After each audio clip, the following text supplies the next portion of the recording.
M ಪ್ರವ್ರಜಂತಮನುಪೇತಮಪೇತಕೃತ್ಯಂ ದ್ವೈಪಾಯನೋ ವಿರಹಕಾತರ ಆಜುಹಾವ ಪುತ್ರಾ ಇತಿ ತನ್ಮಯತಯಾ ತರವೋಪಿ ನೇದುಃ ತಂ ಸರ್ವಭೂತಹೃದಯಂ ಮುನಿಮಾನತೋಸ್ಮಿ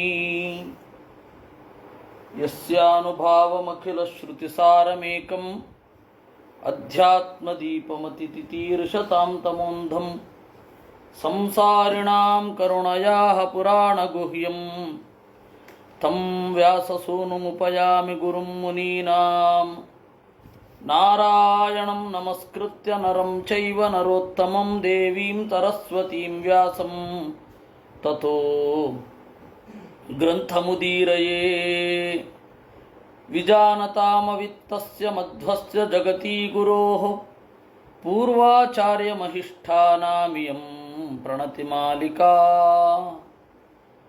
ಮಾತರ್ಮೇ ಮಾತರಿಷ್ವನ್ನ ಪಿತರತುಲಗುರೋ ಭ್ರಾತರಿಷ್ಟಾಪ್ತಬಂಧೋ ಸ್ವಾಮಿನ್ ಸರ್ವಾಂತರಾತ್ಮನ್ನ ಜರ ಜರಯಿತರ್ಜನ್ಮ ಮೃತ್ಯಾಮಯಾನಾಂ ಗೋವಿಂದೇ ದೇಹಿ ಭಕ್ತಿಂ ಭವತಿ ಚ ಭಗವನ್ನೂರ್ಜಿತಾಂ ನಿರ್ನಿಮಿತ್ತಾಂ ನಿರ್ವ್ಯಾಜಾಂ ನಿಶ್ಚಲಾಂ ಸದ್ಗುಣಗಣಬೃಹತೀಂ ಶಾಶ್ವತೀಂ ಆಶುದೇವಾ. ನಾರದರು ಪ್ರಶ್ನೆ ಕೇಳಿದ್ರು. ಉತ್ತರ ಬೇಕು ಅಂತ ಪ್ರಶ್ನೆ ಕೇಳಿದ್ದಲ್ಲ, ಪರೀಕ್ಷೆ ಮಾಡಬೇಕು ಅಂತಲೂ ಪ್ರಶ್ನೆ ಕೇಳಿದ್ದಲ್ಲ. ಇದೆರಡು ನಮ್ಮ ತಲೆಯಲ್ಲಿ ಇರಬೇಕು.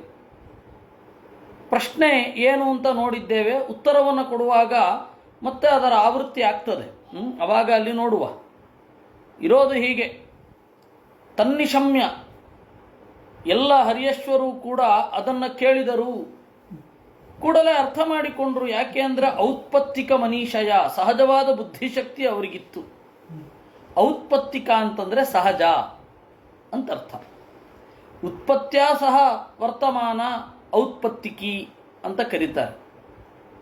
ಔತ್ಪತ್ತಿಕ ಅಂತಂದರೆ ಕ್ವೈಟ್ ನ್ಯಾಚುರಲ್ ಅಂತ ಅರ್ಥ. ಅತ್ಯಂತ ಸಹಜವಾದ ಪ್ರಜ್ಞೆ, ಇದು ಆರ್ಟಿಫಿಷಿಯಲ್ ಅಲ್ಲ, ಹುಟ್ಟುತ್ತಲೇ ಜೊತೆಗೆ ಬಂದಿರುವಂತಹ ಪ್ರಜ್ಞೆ ಅಂತ ಔತ್ಪತ್ತಿಕ ಮನಿ. ಇದು ಬಹಳ ಮುಖ್ಯ. ಇದು ಅದಕ್ಕೆ ನಾನು ಈ ಪದವನ್ನು ನಿಮ್ಮ ಮುಂದೆ ಇಡ್ತಾ ಇದ್ದೇನೆ. ವಾಚಃ ಕೂಟಂ, ಕೂಟ ಅಂತಂದರೆ ಒಗಟು. ವಾಚಃ ಕೂಟಂ ಅಂತಂದರೆ ಈ ಒಗಟಿನ ಮಾತುಗಳನ್ನು ಸ್ವಯಂ ಧಿಯಾ ವಿಮುಮೃಷುಹು, ತಾವೇ ಬುದ್ಧಿಯಿಂದ ವಿಮರ್ಶೆ ಮಾಡಿದರು. ಏನು ಮೊದಲನೇ ಪ್ರಶ್ನೆ ಏನಿತ್ತು ಹೇಳಿ? ಅದೃಷ್ಟ್ವಾಂತಂ ಭುವೋ ಯೂಯಂ ಬಾಲಿಶಾ ಬತ ಬಾಲಕಾಹ. ಭೂಮಿಯ ಅಳತೆಯನ್ನು ತಿಳಿದುಕೊಳ್ಳದೆ, ಭೂಮಿಯ ಅಂತ್ಯವನ್ನು ತಿಳಿದುಕೊಳ್ಳದೆ ಏನು ಸೃಷ್ಟಿ ಮಾಡಲಿಕ್ಕೆ ಹೊರಟಿದ್ದೀರ ನೀವು? ಹೌದು, ಭೂಮಿಯ ಅಂತ ಏನು? ಅದು ಏನದು ಭೂಮಿಯ ಅಂತ ಅಂದರೆ? ಮತ್ತೆ ಯಾಕೆ ಅದು ಬಂತು? ಪ್ರಸಕ್ತಿ ಆಗಬೇಕಂದ್ರೆ ಏನೋ ಕಾರಣ ಬೇಕಲ್ಲ. ಅದನ್ನು ಹೇಳ್ತಾರೆ, ಭೂಕ್ಷೇತ್ರಂ ಬೀಜ ಸಂಜ್ಞಸ್ಯ ಯದನಾದಿ ನಿಬಂಧನಂ. ಭೂಕ್ಷೇತ್ರಂ ಬೀಜ ಸಂಜ್ಞಸ್ಯ, ಭೂಮಿ ಅಂತನ್ನೋದು ಎಲ್ಲ ಕ್ಷೇತ್ರವೂ ಭೂಮಿಯೇ. ಯಾವುದನ್ನು ಬಿತ್ತುತ್ತೇವೋ, ಎಲ್ಲಿ ಯಾವುದು ಮೊಳೆಯುತ್ತದೋ ಅದೆಲ್ಲವೂ ಭೂಮಿಯೇ. ಬಹಳ ದೊಡ್ಡ ಪ್ರಮಾಣದಲ್ಲಿ ಈ ಅರ್ಥ ಹೋಗುತ್ತೆ. ಎಲ್ಲಿ ಯಾವುದನ್ನು ಬಿತ್ತುತ್ತೇವೋ ಅದು ಕ್ಷೇತ್ರ. ಅವರವ್ರ ಫೀಲ್ಡು ಅಂತ ಹೇಳ್ತಾರೆ ನೋಡಿ, ಅದೆಲ್ಲವೂ ಕ್ಷೇತ್ರವೇ. ಬೀಜ ಯಾವುದು? ಪ್ರಜ್ಞೆ ಆಗಿರಬಹುದು, ಯಾವುದೇ ಪ್ರಜ್ಞೆ ಆಗಿರಬಹುದು, ಬಲ ಆಗಿರಬಹುದು. ಆಯಾ ಫೀಲ್ಡಿನಲ್ಲಿ ಅದಕ್ಕೆ ಬೇಕಾದ ಸ್ಕಿಲ್ ಸೆಟ್ ಏನಿದೆ ಅದು ಬೀಜ. ಅದು ಭೂಹು. ಇದು ಅನಾದಿ ನಿಬಂಧನಂ. ಈ ಲೋಕದಲ್ಲಿ ಒಂದು ವೃತ್ತಿ, ಆ ವೃತ್ತಿಗೆ ಒಂದು ರಂಗ, ಆ ಫೀಲ್ಡ್, ಅದರಲ್ಲಿ ನಾವು ಹಾಕತಕ್ಕಂತಹ ಸ್ಕಿಲ್ಸ್, ಅದರ ಬೆಳವಣಿಗೆ, ಇದು ಅನಾದಿ ನಿಬಂಧನಕ್ಕೆ ಕಾರಣ. ಈ ಭೂಮಿ ಕೊನೆಗೊಳ್ಳೋದು ಅಂದರೆ ಏನರ್ಥ? ಈ ವೃತ್ತಿ ಪ್ರವೃತ್ತಿಗಳು ಕೊನೆಗೊಳ್ಳುವ ಜಾಗ. ಅದೃಷ್ಟ್ವಾ ತಸ್ಯ ನಿರ್ವಾಣಂ ಕಿಮಸತ್ ಕರ್ಮಭಿರ್ಭವೇತ್. ಈ ಭೂಮಿ ಕೊನೆಗೊಳ್ಳಬೇಕು. ನಾವು ಅಂತ ಅಂದ್ರೆ ಏನರ್ಥ ಮಾಡ್ಕೊಳ್ತಾ ಇದ್ವಿ? ಭೂಮಿಯ ವಿಸ್ತಾರ, ಭೌಗೋಳಿಕವಾದ ವಿಸ್ತಾರವನ್ನು ನಾವು ಅರ್ಥ ಮಾಡಿಕೊಂಡೆವು. ಆದರೆ ಅವರಿಗೆ ಅರ್ಥ ಆಗಿದ್ದು ಹೇಗೆ? ಈ ಭೂಮಿಯ ಕೊನೆ ಆಗಬೇಕು ಅಂದರೆ ಈ ಪ್ರೊಫೆಷನಲ್ಸು, ಈ ಪ್ರೊಫೆಷನಲಿಸಮ್, ಇದರಲ್ಲಿ ಆಗತಕ್ಕಂತಹ ಆ್ಯಕ್ಷನ್ಸು, ರಿಯಾಕ್ಷನ್ಸು, ಇವುಗಳೆಲ್ಲವೂ ಭೂಮಿಯೇ. ಯಾವುದೇ ಒಂದು ಕ್ಷೇತ್ರದಲ್ಲಿ ತೊಡಗಿದಾಗ ಅಲ್ಲಿ ಒಂದು ನೈಪುಣ್ಯ ಬೇಕಾಗತ್ತೆ. ಆ ನೈಪುಣ್ಯ ಪಾಪಾತ್ಮಕವೂ ಆಗಿರಬಹುದು, ಪುಣ್ಯಾತ್ಮಕವೂ ಆಗಿರಬಹುದು. ಇದು ನಿರಂತರವಾಗಿ ನಡೀತಾನೇ ಇರುತ್ತೆ. ಇದು ನಿಲ್ಲಬೇಕು. ತಸ್ಯ ನಿರ್ವಾಣಂ ಅದೃಷ್ಟ್ವ, ಅದರ ಕೊನೆಯನ್ನು ಕಾಣದೆ ಉಳಿದ ಕರ್ಮಗಳಿಂದೇನು? ಇದರ ಅಭಿಪ್ರಾಯ ಇದು. ಇಡೀ ನಮ್ಮ ಜನ್ಮ ಯಾವುದೋ ಒಂದು ಕ್ಷೇತ್ರದಲ್ಲಿ ಕಳೆದು ಹೋಗುತ್ತೆ. ಅವರವರು ಕ್ಷೇತ್ರ. ಒಬ್ಬ ಅಧ್ಯಾಪಕ ಆಗಿರಬಹುದು, ಒಬ್ಬ ನ್ಯಾಯವಾದಿ ಆಗಿರಬಹುದು, ಒಬ್ಬ ಆಟಗಾರ ಆಗಿರಬಹುದು, ಒಬ್ಬ ವ್ಯಾಪಾರಿ ಆಗಿರಬಹುದು. ಅವ್ರವ್ರಿಗೆ ಅಂತ ಒಂದೊಂದು ಕರ್ಮ ಇರುತ್ತೆ. ಆ ಕರ್ಮದಲ್ಲಿ ಪುರೋಹಿತ, ಅವ್ರವ್ರಿಗೆ ಅಂತ ಒಂದೊಂದು ಕರ್ಮ ಇರುತ್ತೆ. ಆ ಕರ್ಮದಲ್ಲಿ ಅವರವರು ತಮ್ಮ ಶಕ್ತಿಯನ್ನು, ತಮ್ಮ ಬಲವನ್ನು, ತಮ್ಮ ಪ್ರಜ್ಞೆಯನ್ನು ಊರಿಬಿಡ್ತಾರೆ. ಅದು ಅವರ ಕ್ಷೇತ್ರ. ಅವರ ಸ್ಕಿಲ್ ಸೆಟ್ ಅನ್ನೋದು ಬೀಜ, ಅದರಿಂದ ಫಲ ಪಡಿತಾರೆ. ಎಷ್ಟು ದಿವಸ ಅಂತ ಹೇಳಿ ಈ ವೃತ್ತಿ, ಈ ಪ್ರವೃತ್ತಿ, ಇದರ ಫಲ, ಇದರ ಉಣ್ಣುವಿಕೆ, ಇದರ ಕೊನೆಯನ್ನು ಕಾಣಬೇಕು. ಇದನ್ನು ತಿಳಿಯದೆ ಏನು ಪ್ರಯೋಜನ ಅಂತ ಅವ್ರಿಗನ್ನಿಸ್ತು. ಸಹಜವಾಗಿ ಮದುವೆಯ ಕಡೆಗೆ, ಸಹಜವಾಗಿ ಕಾಮದ ಕಡೆಗೆ, ಸಹಜವಾಗಿ ಸೃಷ್ಟಿಯ ಬಿತ್ತರದ ಬಗೆಗೆ ಆಸೆ ಇದ್ದಿದ್ರೆ ಭೂಮಿಯ ಉದ್ದ ಅಗಲಗಳೆಷ್ಟು, ಎಷ್ಟು ಜನರನ್ನು ಇದು ತಾಳಿಕೊಳ್ಳಬಲ್ಲದು? ಈ ಭೂಮಿಯ ಉಪಭೋಗ ಹಾಗೆ ಯೋಚನೆ ಮಾಡೋರು. ಹಾಗೆ ಮಾಡಲಿಲ್ಲ. ಪ್ರಶ್ನೆ ಹೀಗೆ ಮಾಡಿದ್ದಕ್ಕೆ ಅವ್ರಿಗೆ ಬೇರೆನೇ ತರಹ ಮೆದುಳು ಓಡಿತು. ಒಂದು ಪ್ರಶ್ನೆ ಕೇಳಿದಾಗ ಕೇಳುಗರ ಮೆದುಳು ಯಾವ ರೀತಿ ಓಡುತ್ತೆ ಅನ್ನೋದ್ರ ಮೇಲೆ ಅವರ ಮನಸ್ಸಿನ ಬೆಳವಣಿಗೆಗಳನ್ನು ಗಮನಿಸ್ತಾರೆ. ಮಾನಸಿಕ ರೋಗಿಯೊಬ್ಬ ಅಥವಾ ರೋಗಿ ಅಂತ ಅಂದುಕೊಂಡವನೊಬ್ಬ ಡಾಕ್ಟರ್ ಹತ್ರ ಹೋದರೆ, ಸೈಕಿಯಾಟ್ರಿಸ್ಟ್ ಹತ್ರ, ಅವರು ಇದನ್ನೇ ಮಾಡೋದು. ಒಂದು ಪ್ರಶ್ನೆ ಹಾಕ್ತಾರೆ, ಅವ್ರಿಗೆ ಆ ಭಾವನೆ ಏನಿದೆ ಅಂತ ಕೇಳ್ತಾರೆ. ಕಿಟಕಿ ತೋರಿಸಿ ನಿಮಗೇನು ಅನ್ಸತ್ತೆ ಅಂತ. ಒಬ್ಬರಿಗೆ ಜೈಲು ಅಂತ ಅನ್ಸುತ್ತೆ, ಒಬ್ರಿಗೆ ಬಂಧನ ಅನ್ಸುತ್ತೆ, ಇನ್ನೊಬ್ಬರಿಗೆ ಹೊರಗಡೆ ಸಂಪರ್ಕ ಬೆಳೆಸಲು ಅನುಕೂಲವಾದ ಜಾಗ ಅಂತ ಅನ್ಸುತ್ತೆ. ಆ ಕಿಟಕಿ ಅನ್ನೋದು ಒಂದೇ, ಒಬ್ಬೊಬ್ರಿಗೆ ಒಂದೊಂದು ಕಾಣುತ್ತೆ. ಸಮುದ್ರ ಅಂದರೆ ಏನು ನಿಮ್ಮ ಪ್ರಕಾರ ಅಂತ ಕೇಳ್ತಾರೆ. ಆ ತರಹ ಎಲ್ಲ ಪ್ರಶ್ನೆ ಕೇಳಿ ಅವರ ಆಳದ ಮನಸ್ಸಿನಲ್ಲಿ ಏನು ಭಾವನೆ ಇರಬಹುದು ಅಂತ ತೆಗಿಲಿಕ್ಕೆ ಪ್ರಯತ್ನ ಪಡ್ತಾರೆ. ಹೀಗಾಗಿ ಕೆಲವೊಮ್ಮೆ ಕೇಳುವ ಪ್ರಶ್ನೆ ಅಂತನ್ನೋದು ಹೇಳುವವನ ಉತ್ತರ ಹೇಗಿರುತ್ತೆ ಅಂತ, ಆ ಪ್ರಶ್ನೆಗೆ ಅದೇ ಉತ್ತರ ಆಗಿರಬೇಕು ಅಂತ ಇಲ್ಲ. ನಾವು ಇವರ ಭಾವನೆಯನ್ನು ಕೆರಳಿಸಲಿಕ್ಕೆ ಕೇಳುವಂತಹ ಪ್ರಶ್ನೆ ಇರುತ್ತೆ. ಅವರಿಗೆ ಎಷ್ಟು ಅಜ್ಞಾನ ಇದೆಯೋ, ಸುಜ್ಞಾನ ಇದೆಯೋ, ಅಥವಾ ಅನ್ಯಥಾ ಜ್ಞಾನ ಇದೆಯೋ, ಅಥವಾ ಅವರ ಮನೋಭಾವದ ಹಿನ್ನೆಲೆಗಳೇನು, ಇದನ್ನೆಲ್ಲ ತಿಳ್ಕೊಳ್ಳಿಕ್ಕಾಗತ್ತೆ ಕೆಲವೊಮ್ಮೆ ಪ್ರಶ್ನೆ ಅನ್ನೋದು. ಈಗ ನಾರದರ ಪ್ರಶ್ನೆ ಹಾಗೆ. ಒಬ್ಬ ದೊಡ್ಡ ಮನಃಶಾಸ್ತ್ರಜ್ಞ ನಾರದರು.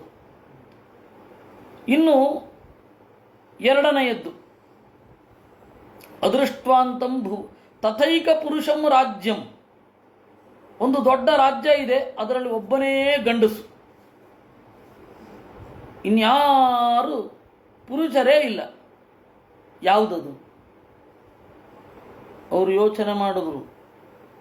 ಏಕ ಏವೇಶ್ವರಸ್ತುರ್ಯೋ ಭಗವಾನ್ ಸ್ವಾಶ್ರಯಪರಃ ತಮದೃಷ್ಟ್ವಾ ಭವಂ ಪುಂಸಃ ಕಿಮ ಸತ್ಕರ್ಮಭಿರ್ಭವೇತ್. ದೇವರು ತುರಿಯ, ನಾಲ್ಕನೆಯವ, ಅಂದರೆ ಸಮಾಧಿ ಸ್ಥಿತಿಯಲ್ಲಿ ಮಾತ್ರ ಗೋಚರ ಆಗುವ ದೇವರು ತುರಿಯ, ನಾಲ್ಕನೆಯವ. ನಮ್ಮ ಅನುಭವಕ್ಕೆ ಮೂರು ಅವಸ್ಥೆಗಳಲ್ಲಿ ಬರ್ತಾನೆ: ಎಚ್ಚರ, ಕನಸು, ನಿದ್ರೆ. ತುರಿಯ ಅಂತಂದರೆ ನಾಲ್ಕನೆಯ ಅವಸ್ಥೆ. ಧ್ಯಾನದಲ್ಲಿ ದೇವರನ್ನು ಕಾಣುವಾಗ ಸಂಭವಿಸುವ ಅವಸ್ಥೆ. ಆ ತರಹದ ಪುರುಷ ಅವನೊಬ್ಬನೇ. ತಥೈಕ ಪುರುಷಂ ರಾಜ್ಯಂ, ಇಡೀ ಪ್ರಪಂಚದಲ್ಲಿ ಏಕಪುರುಷವಾದ ರಾಜ್ಯ ಅಂದರೆ ಅದೊಂದೇ. ಅವನನ್ನು ನೋಡದೆ ಏನು ಪ್ರಯೋಜನ? ತಮದೃಷ್ಟ್ವಾ ಭವಂ ಪುಂಸಃ ಕಿಮಸತ್ಕರ್ಮ ಬಿರ್ಭವೇತ್. ಅವ್ರ ಯೋಚನೆ ಹಂಗೆ ಓಡಿತು. ಬೇರೆಯವರಿಗೆ ಕೇಳಿದರೆ ಏಕಪುರುಷವಾದ ರಾಜ್ಯ ಅಂತ, ಪ್ರವೃತ್ತಿಯವರಿಗೆ ಕೇಳಿದರೆ ಅವರು ಹೇಳೋರು ಸುಲಭ. ಇಳಾವೃತ ಖಂಡದಲ್ಲಿ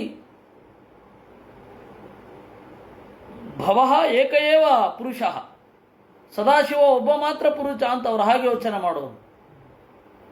ಸಂಸಾರಿಗಳಾಗಿದ್ದರೆ ಇದಕ್ಕೆ ಏನು ಉತ್ತರ ಕೊಡ್ತಾ ಇದ್ರು?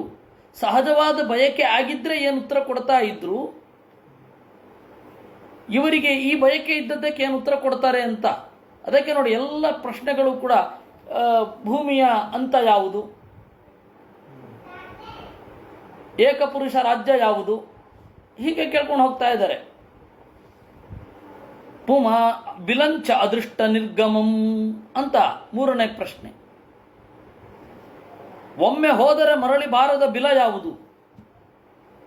ಪುಮಾನ್ ನಾಪೈತಿ ಯದ್ಗತ್ವಾ ಬಿಲಂ ಸ್ವರ್ಗಗತೋ ಯಥಾ ಪ್ರತ್ಯಗ್ಧಾಮಾವಿದ ಇಹ ಕಿಮ ಸತ್ಕರ್ಮಭಿರ್ಭವೇತ್. ಅವರು ಹೇಳ್ತಾರೆ, ಪುಮಾನ್ ನಾಪೈತಿ ಯದ್ಗತ್ವ ಬಿಲಂಚ ಅದೃಷ್ಟ ನಿರ್ಗಮಂ ಅಂತಂದರೆ ಅವರು ಭೌಗೋಳಿಕವಾಗಿ ಯಾವುದೋ ಒಂದು ಬಿಲವನ್ನು ಹೇಳಿಯಾರು. ಸ್ವಯಂ ಪ್ರಭೆಯ ಬಿಲ ಇತ್ತು, ಮಯನ ಬಿಲ ಇದೆ, ಹೋದರೆ ವಾಪಸ್ಸೇ ಬರೋದಿಲ್ಲ.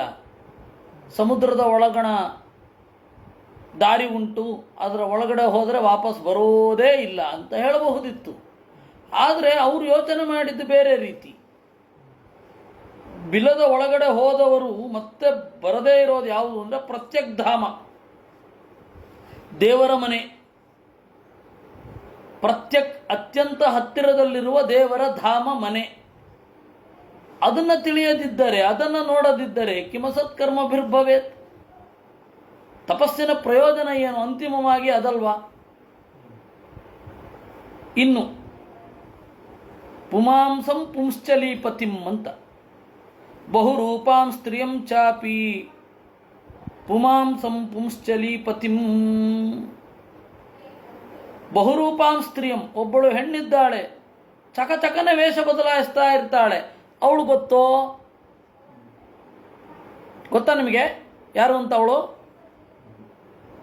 ಅವಳ ರೂಪ ಇದಮಿತ್ತಂ ಅಂತ ಹೇಳಲಿಕ್ಕೆ ಬರಲ್ಲ. ಒಮ್ಮೆ ಸುರೂಪಳಾಗಿರ್ತಾಳೆ, ಒಮ್ಮೆ ಕುರೂಪಳಾಗಿರ್ತಾಳೆ, ಒಮ್ಮೆ ಕ್ರೂರಿ ಆಗ್ತಾಳೆ, ಒಮ್ಮೆ ದಯಾಮಯಳಾಗ್ತಾಳೆ. ಅಂತಹ ಒಂದು ಹೆಣ್ಣು ಗೊತ್ತೋ ಅಂತ ಪ್ರಶ್ನೆ ಕೇಳಿದ್ದು. ಬೇರೆಯವರಾಗಿದ್ರೆ ಹೇಗೆ ಯೋಚನೆ ಮಾಡ್ತಾ ಇದ್ರು?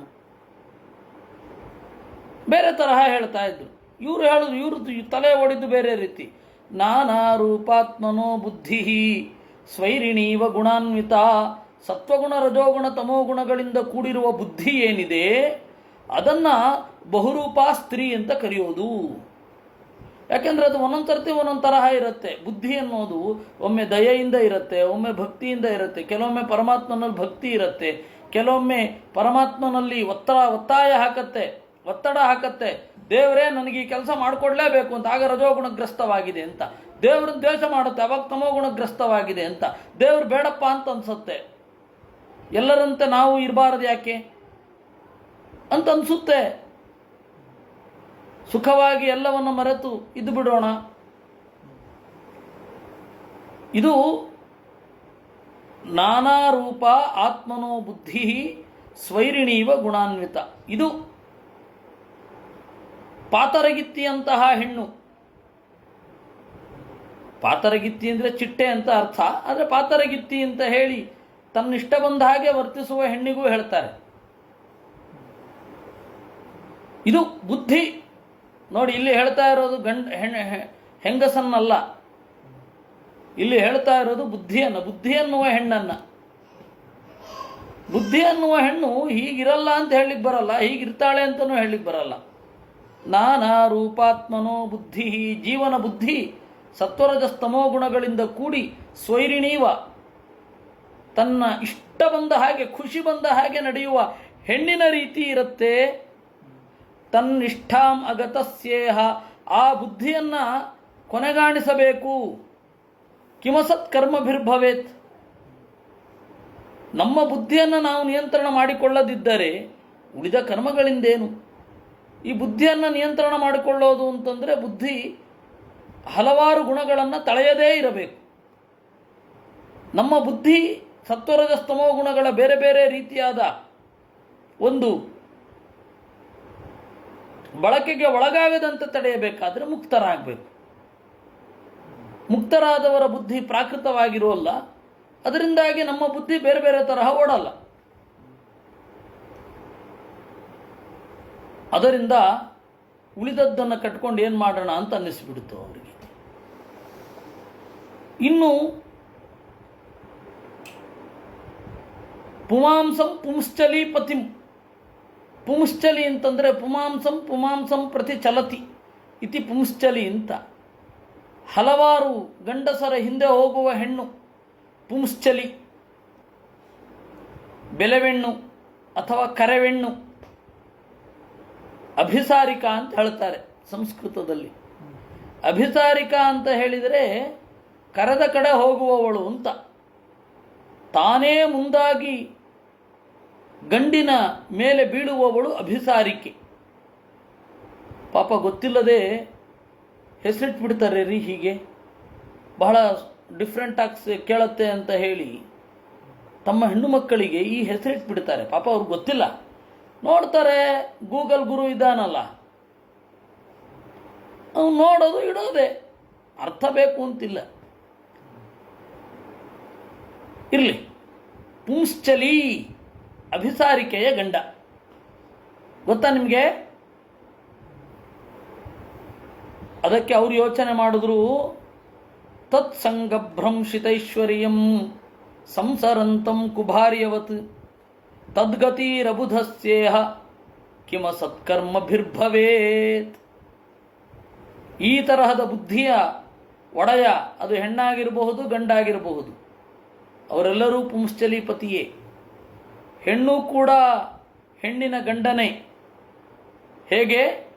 ಬುದ್ಧಿಯ ಒಡೆತನ ಇರೋದ್ರಿಂದ, ಬುದ್ಧಿಯ ಜೊತೆಗೂಡಿ ಇರೋದ್ರಿಂದ ಹೆಣ್ಣು ಕೂಡ ಇನ್ನೊಂದು ಹೆಣ್ಣಿಗೂ ಕೂಡ ಹೆಂಡತಿ ಇದ್ದಾಳೆ. ಅದ್ಯಾರು ಅಂದರೆ ಬುದ್ಧಿ. ಬುದ್ಧಿಯನ್ನೇ ಹೆಣ್ಣು ಅಂತ ಕರೆಯೋದು ನಿಮಗೆ ಗೊತ್ತೇ ಇದೆ. ಹೆಂಡತಿ ಪ್ರಾಣ ಹೆಂಡತಿ ಅಂತ ಪುರಂದರದಾಸರ ಪದ್ಯ ಈ ಬುದ್ಧಿಯನ್ನು ಕುರಿತಾಗಿ ಇರೋದೇ ವಿನಃ ಪಾಪ ಅವರ ಹೆಂಡತಿ ಅಲ್ಲ, ಸರಸ್ವತಿ ಬಾಯಿ ಅಲ್ಲ. ಅವಳನ್ನ ಮನತುಂಬಿ ಆಶೀರ್ವದಿಸಿದ್ದಾರೆ ಪುರಂದರದಾಸರು. ದಂಡಿಗೆ ಬೆತ್ತ ಹಿಡಿಯುವುದಕ್ಕೆ ಮಂಡೆಬಾಗಿ ನಾಚುತ್ತಲಿದ್ದೆ, ಆ ಹೆಂಡತಿ ಸಂತತಿ ಸಾವಿರವಾಗಲಿ, ದಂಡಿಗೆ ಬೆತ್ತ ಹಿಡಿಸಿದಳಯ್ಯ ಅಂತ ಹರಸಿದ್ದಾರೆ.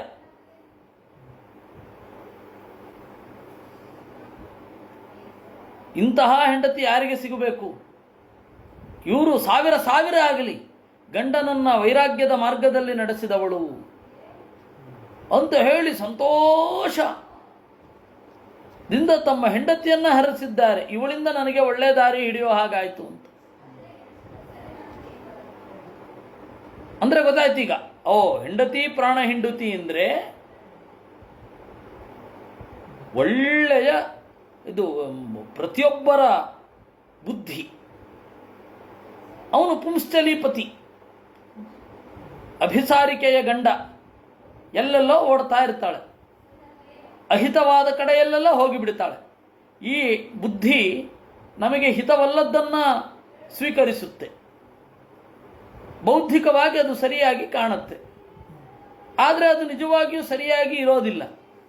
ಈ ಬುದ್ಧಿಜೀವಿಗಳ ಬುದ್ಧಿ ಇರಲ್ವೇ ಹಾಗೆ, ನಮಗೆ ಹಿತವಲ್ಲದ್ದನ್ನು ಸ್ವೀಕಾರ ಮಾಡುತ್ತೆ, ಕಡೆಗೊಮ್ಮೆ ಅದು ನಮಗೆ ಉರುಳಾಗತ್ತೆ. ಇದು ಪುಮಾಂಸಂ ಪುಂಶ್ಚಲಿ ಪತಿಂ ತತ್ಸಂಗ ಭ್ರಂಶಿತೈಶ್ವರ್ಯಂ. ಆ ಬುದ್ಧಿಯ ಸಂಘದಿಂದ ತನ್ನ ಒಳಿತನ್ನ ಕಳೆದುಕೊಂಡ ಪುರುಷ ಏನಿದ್ದಾನೆ ಅವನೇ ಪುಂಶ್ಚಲಿ ಪತಿಂ. ಅದನ್ನು ತಿಳಿದು ಉನ್ನತವಾದ ದಾರಿಗೆ ಬರುವವ ಅವನು ಪುಂಶ್ಚಲೀಪತಿ, ಅವನು ಪುರುಷ. ಉನ್ನತವಾದ ದಾರಿಗೆ ಬರಬೇಕು, ಅದಕ್ಕೆ ಅನುಗುಣವಾದ ಕ್ರಮವನ್ನು ಕೈಗೊಳ್ಳಬೇಕು, ಅದಕ್ಕೆ ಅನುಕೂಲವಾದ ಕ್ರಮವನ್ನು ಕೈಗೊಳ್ಳಬೇಕು. ಇಲ್ಲ ಅಂದರೆ ಏನು ಪ್ರಯೋಜನ?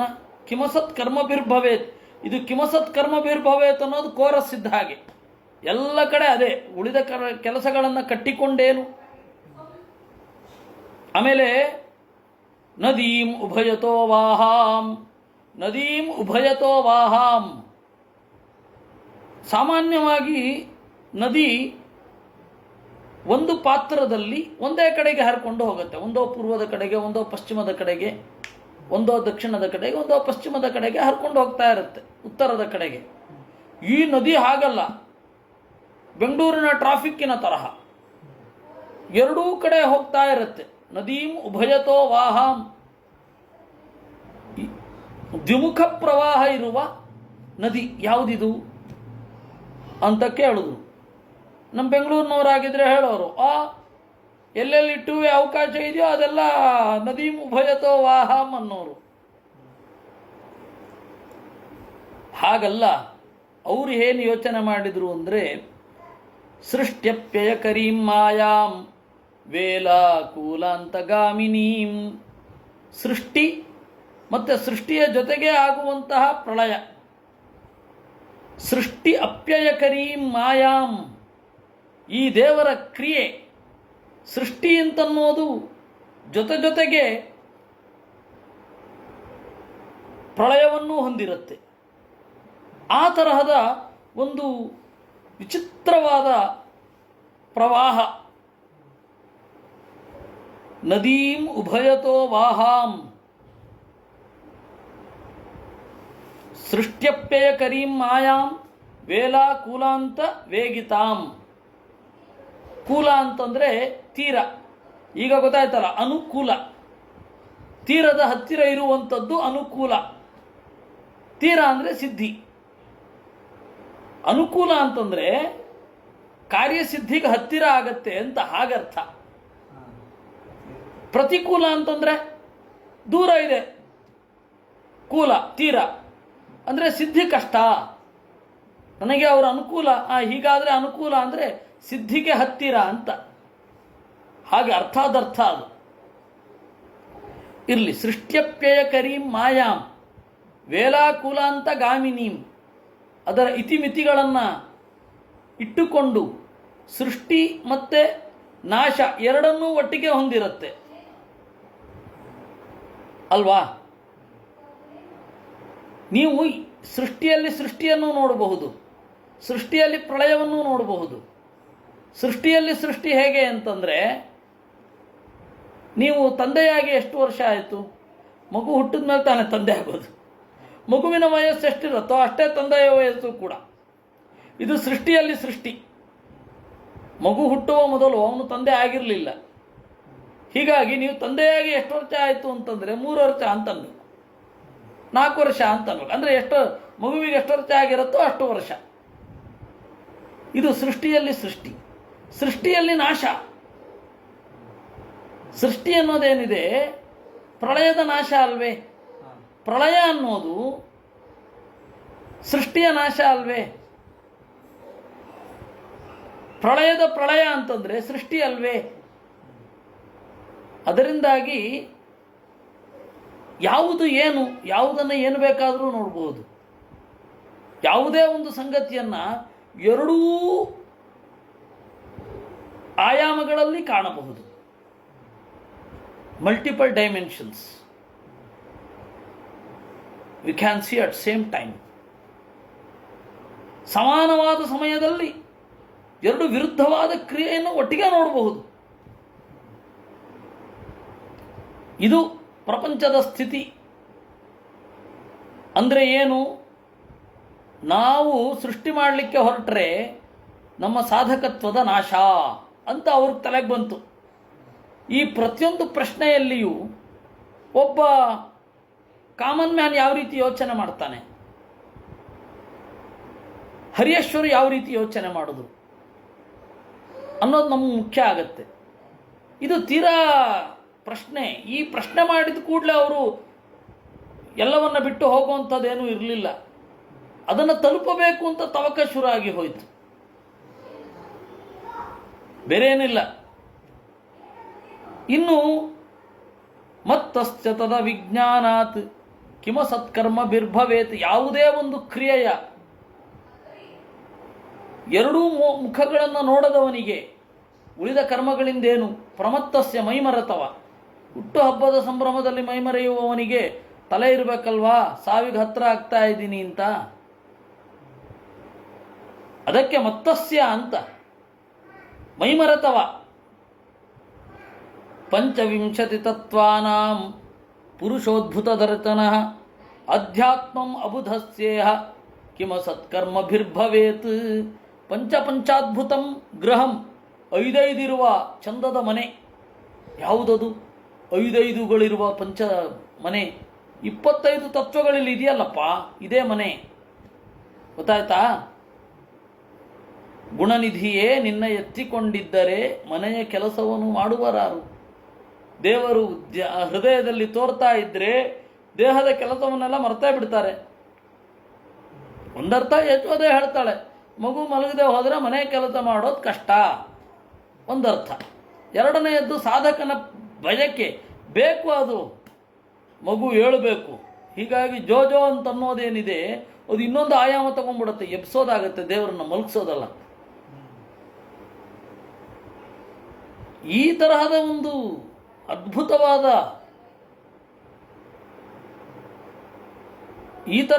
ಅದ್ಭುತವಾದ ವಿಷಯ ಇರೋದಕ್ಕೆ ಅದು ಬಹಳ ವಿಚಿತ್ರ. ಯಾವುದು? ದಾಸರ ಪದ, ಪುರಂದರದಾಸರ ಪದ. ಪಂಚ ಅದ್ಭುತಂ ಗೃಹಂ ಭಾಗವತದಲ್ಲಿ ಹೇಳಿದ್ದು. ಮತ್ತೆ ಕೃಷ್ಣನು ಕೂಡ ಹೇಳಿದ್ದಾನೆ ಉದ್ಧವನಿಗೆ, ಗೃಹಂ ಶರೀರಂ ಮಾನುಷ್ಯಂ ಅಂತ. ಈ ಹಿನ್ನೆಲೆಯಲ್ಲಿ ಪದ ಸರಳವಾಗಿರುತ್ತೆ, ಅರ್ಥ ಗಂಭೀರವಾಗಿರುತ್ತೆ. ಅದಕ್ಕಿದೊಂದು ಉದಾಹರಣೆ. ಅದರಿಂದಾಗಿ ಪಂಚವಿಂಶತಿ ತತ್ವಾನಾಂ ಪುರುಷಃ ಅದ್ಭುತ ದರ್ಶನಃ.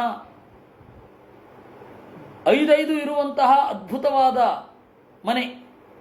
ಪಂಚಕರ್ಮೇಂದ್ರಿಯಗಳುಂಟಾ, ಪಂಚಜ್ಞಾನೇಂದ್ರಿಯಗಳುಂಟಾ, ಇವುಗಳಿಂದ ಭೋಗ್ಯವಾದ ಪಂಚಭೂತಗಳುಂಟಾ, ಪಂಚಭೂತ ಸೂಕ್ಷ್ಮಗಳುಂಟಾ? 20 ಆಗಿ ಹೋಯ್ತಲ್ಲಿ. ಶಬ್ದ, ಸ್ಪರ್ಶ, ರೂಪ, ರಸ, ಗಂಧ ಆಯ್ತೆಲ್ಲ ಸೇರಿ 20 ಆಯಿತು.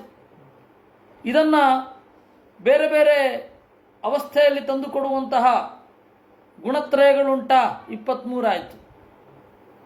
ಇದನ್ನು ಅನುಭವಿಸುವಂತಹ ಅಹಂಕಾರ ತತ್ವ ಅಲಿಯಾಸ್ ಮನೆ, ಇದು ಮಹತ್ತತ್ವ, ಎರಡೂ ಸೇರಿಕೊಂಡು 1 ಯೂನಿಟ್ ಅಂತ ಇಲ್ಲಿ ಯೋಚನೆ ಮಾಡೋದು. 24 ಆಯ್ತಾ? ಅಥವಾ ಬೇರೆ ಬೇರೆ ತಗೊಂಡ್ರೆ 25 ಆಗೋಗುತ್ತೆ. ಆಮೇಲೆ ಪುರುಷನೊಬ್ಬ ಇದ್ದಾನೆ. ಈ ತರಹದ 25 ತತ್ವಗಳಿರುವಂತಹ ಮನೆ. ಇದು ಆತ್ಮನ ಸುತ್ತಲೂ ಇರುವಂತಹ ಕೋಟೆ ಅಂತ ತಿಳಿಯದವನಿಗೆ ಉಳಿದ ಕೆಲಸಗಳಿಂದೇನು ಪ್ರಯೋಜನ? ಅಲ್ಲ, ತಿಳಿದ ಮೇಲೂ ಏನು ಪ್ರಯೋಜನ ಇಲ್ಲ, ದೇವರ ಹತ್ರ ಹೋಗೋದಷ್ಟೇ. ತಿಳಿದೇ ಇದ್ರೂ ತಿಳಿದ ಮೇಲೆ ಇನ್ನೇನು ಪ್ರಯೋಜನವೇ ಇಲ್ಲ. ಹೀಗೆ ತಿಳಿದವನಿಗೆ ಈ ಕೆಟ್ಟ ಕೆಲಸಗಳಿಂದೇನು? ತಿಳಿಯೋ ತನಕ ಇದೆಲ್ಲ ಪ್ರಯತ್ನ, ಇದೆಲ್ಲ ಕ್ರಿಯೆ. ಕಿಮಸತ್ ಕರ್ಮಭಿರ್ಭವೇತ್. ಐಶ್ವರಂ ಶಾಸ್ತ್ರಮುತ್ಸೃಜ್ಯ. ಇನ್ನು ಕ್ವಚಿದ್ ಹಂಸಂ ಚಿತ್ರಕಥಂ. ಒಂದು ಹಂಸ ಗೊತ್ತಾ? ಬಹಳ ವಿಚಿತ್ರವಾಗಿ ಮಾತನಾಡುವಂತಹ ಹಂಸ ಗೊತ್ತಾ ಅಂತ ಕೇಳಿದ. ನಾರದರು ಕೇಳಿದ್ರು. ಅದಕ್ಕೆ ಹೇಳಿದ್ರು, ಐಶ್ವರಂ ಶಾಸ್ತ್ರಮುತ್ಸೃಜ್ಯ ಬಂಧ ಮೋಕ್ಷಾನುದರ್ಶನಂ. ದೇವರು ಹೇಳಿದ ಶಾಸ್ತ್ರ ಏನಿದೆ ಅದೇ ಕಥೆ. ಅದನ್ನು ಹೇಳುವ ದೇವರು ಏನಿದ್ದಾನೆ ಅವನೇ ಹಂಸ. ತಾನು ಶುದ್ಧನಾಗಿ ಶುದ್ಧವಾದ ಮಾತುಗಳನ್ನು, ತತ್ವಗಳನ್ನು ಜಗತ್ತಿಗೆ ಕೊಡುವ ದೇವರು ಹಂಸ. ಅವನ ಕೂಗು ಚಿತ್ರಕಥ. ಕೂಗುವ ಹಂಸದ ಬಗ್ಗೆ ಗೊತ್ತಾ? ಹಂಸದ ಕೂಗಿನ ಬಗ್ಗೆ ಗೊತ್ತಾ ಅಂದರೆ ದೇವರ ಶಾಸ್ತ್ರ ಅಂತ ಅರ್ಥ. ಐಶ್ವರಂ ಶಾಸ್ತ್ರಂ. ಯಾಕೆಂದರೆ ದೇವರು ಶುದ್ಧ, ಅವನಿಗೆ ಪರಿಸರದ ಬಂಧನ ಇಲ್ಲ. ನಾವೆಲ್ಲ ಬರಿಬೇಕಾದ್ರೆ ನಮ್ಮ ಪರಿಸರದ ಹಿನ್ನೆಲೆಯಲ್ಲಿ ಬರಿತೇವೆ ಅಲ್ವಾ? ನಾವು ಏನೇ ಬರೀಲಿ ಪರಿಸರದ ಪ್ರಭಾವ ಆಗೇ ಇರುತ್ತೆ. ಪರಿಸರದ ಪ್ರಭಾವ ಆಗದಂತೆ ಬರಿಬೇಕು ಅಂತಂದರೆ ವೇದವ್ಯಾಸರನ್ನು ಓದಬೇಕು. ವೇದವ್ಯಾಸರನ್ನು ಆ ಲೆವೆಲಲ್ಲಿ ಅರ್ಥ ಮಾಡ್ಕೊಳ್ಬೇಕು. ಪರಿಸರವನ್ನು ಮೀರಿ ಅವರು ಬರೆದಿದ್ದಾರೆ ಅನ್ನೋದು ನಮ್ಗೆ ಗೊತ್ತಾಗಬೇಕು. ಯಾಕೆಂದರೆ ಅವರಿಗೆ ಕೇವಲೇನ ಆತ್ಮಬೋಧೇನ ದೃಷ್ಟಂ ಅಂತ ಗೀತಾ ಭಾಷ್ಯದಲ್ಲಿ ಮಧ್ವರು ಹೇಳಿದ್ದಾರೆ. ಕೇವಲ ಸ್ವರೂಪಭೂತವಾದ ಪ್ರಜ್ಞೆಯಿಂದ ಅವರು ಕಂಡಿದ್ದಾರೆ ಒಂದನ್ನು. ನಮಗೆ ಸ್ವರೂಪಭೂತವಾದ ಪ್ರಜ್ಞೆ ಇಲ್ಲ. ನಮ್ಮ ಸುತ್ತಮುತ್ತ ಏನು ನಡೆಯುತ್ತೆ ಅದನ್ನು ಬರೀತೇವೆ. ಆ ಸುತ್ತಮುತ್ತವನ್ನು ಕೂಡ ನಮಗೆ ಚೆನ್ನಾಗಿ ನೋಡ್ಲಿಕ್ಕೆ ಬರಲ್ಲ.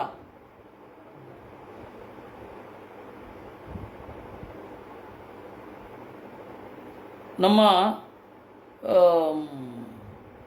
ಒಬ್ಬರು ಕನ್ನಡ ಸಾಹಿತ್ಯದವರು ಕಿರಂ ನಾಗರಾಜ ಅಂತ, ಒಂದು ಹೇಗೆ ಇರುತ್ತೆ ಅನ್ನೋದಕ್ಕೆ ಹೇಳ್ತೇನೆ. ಕಿರಂ ನಾಗರಾಜ ಅಂತ ಅವರು ಕಾಲಜ್ಞಾನಿ ಕನಕ ಅಂತ ಒಂದು ನಾಟಕ ಬರೆದಿದ್ದಾರೆ.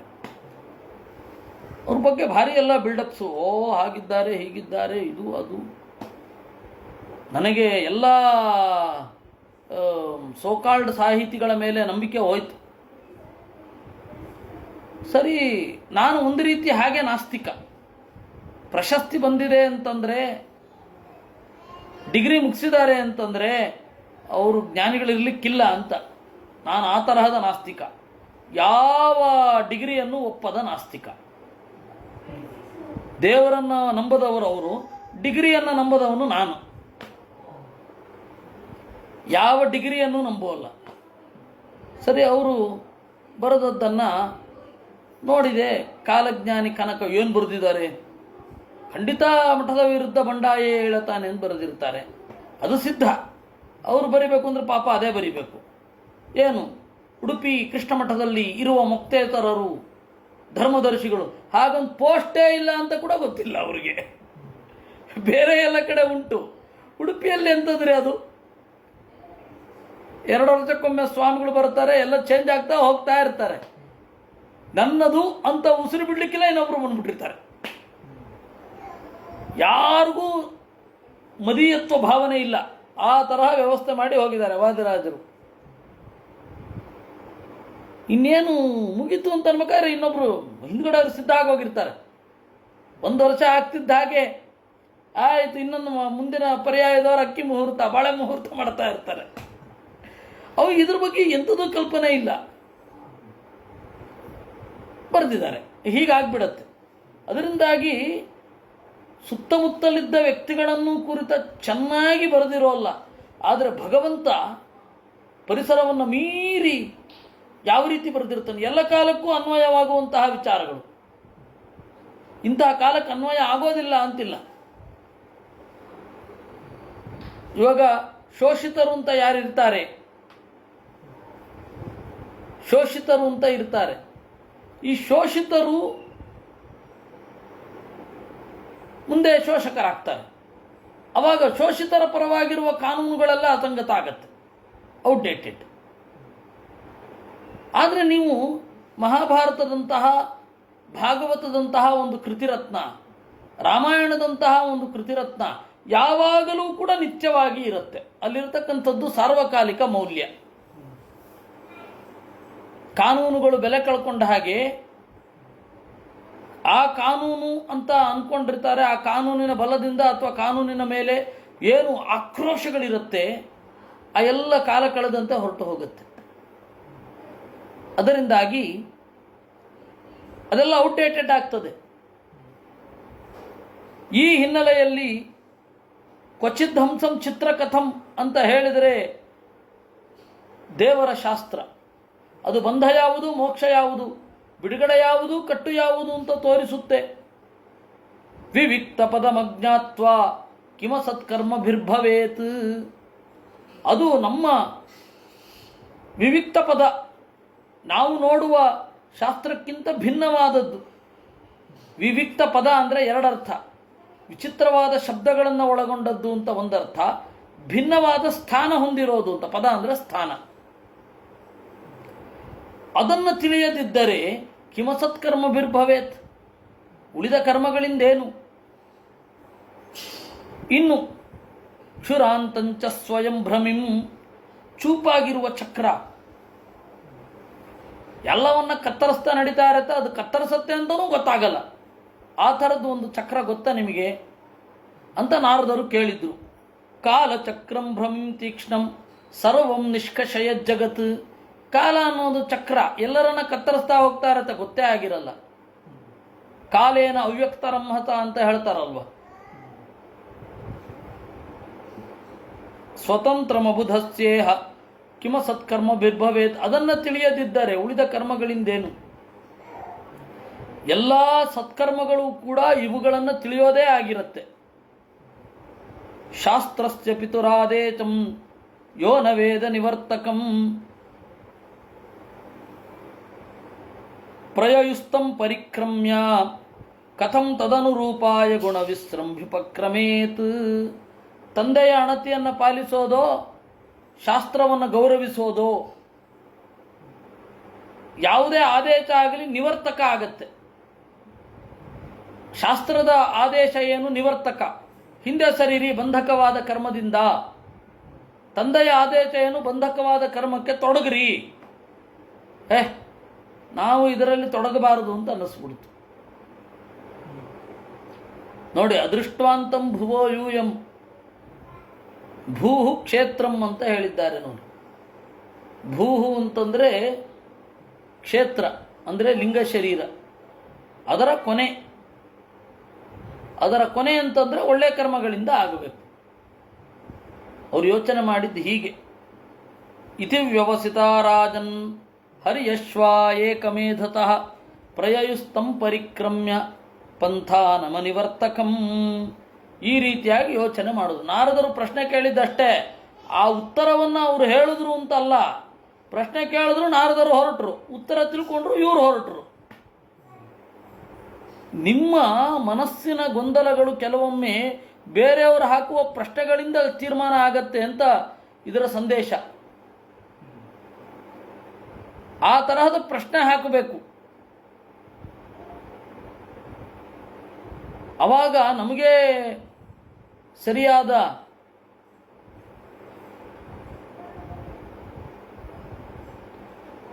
ತಿಳುವಳಿಕೆ ಇಲ್ಲ, ನಮಗೆ ನಿರ್ಣಯ ಇಲ್ಲ ಅನ್ನೋದು ಗೊತ್ತಾಗುತ್ತೆ ಒಳ್ಳೆ ಪ್ರಶ್ನೆ ಹಾಕಿದಾಗ.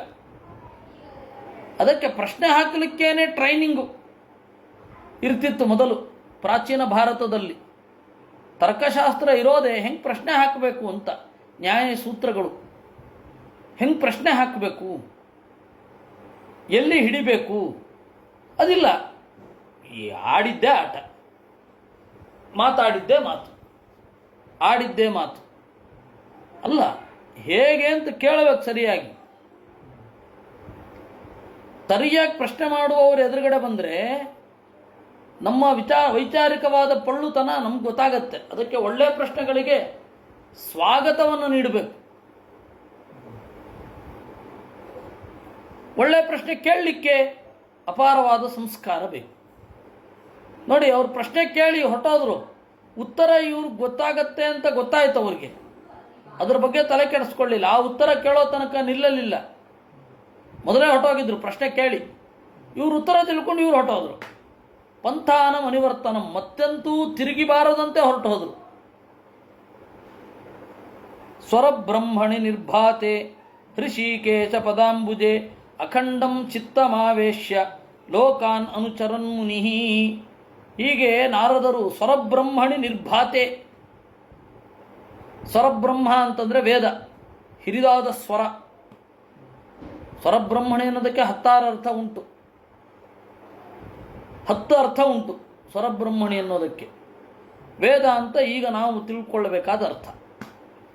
ವೇದದಲ್ಲಿ ತೊಡಗಿ ಪರಮಾತ್ಮನ ಅಡಿಗಳಲ್ಲಿ ಅಖಂಡಂ ಚಿತ್ತಮಾವೇಶ್ಯ, ನಿರಂತರವಾದ ಬುದ್ಧಿಯನ್ನು ಇಟ್ಟು ಲೋಕಗಳನ್ನು ತಿರುಗುವ ಋಷಿ ನಾರದರು. ನಾಶಂ ನಿಶಮ್ಯ ಪುತ್ರಾಣಾಂ ನಾರದಾಚ್ಛೀಲಶಾಲಿನಾಂ ಅನ್ವತಪ್ಯತ ಕಶೋಚನ್.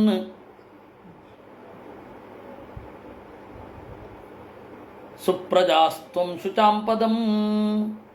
ನಾಶಂ ನಿಶಮ್ಯ, ಹೀಗೆ ನಾರದರು ಮಕ್ಕಳನ್ನು ಕಣ್ಮರೆ ಮಾಡಿದ್ರು ಅಂತ ಅವನು ಅಂದ್ಕೊಂಡದ್ದು. ಯಾಕೆಂದ್ರೆ ಅವನಿಗೆ ಹಿನ್ನಡೆ ಆಯಿತು. ವಸ್ತುತಃ ಅವರಲ್ಲಿ ಅಡಗಿರುವಂತಹ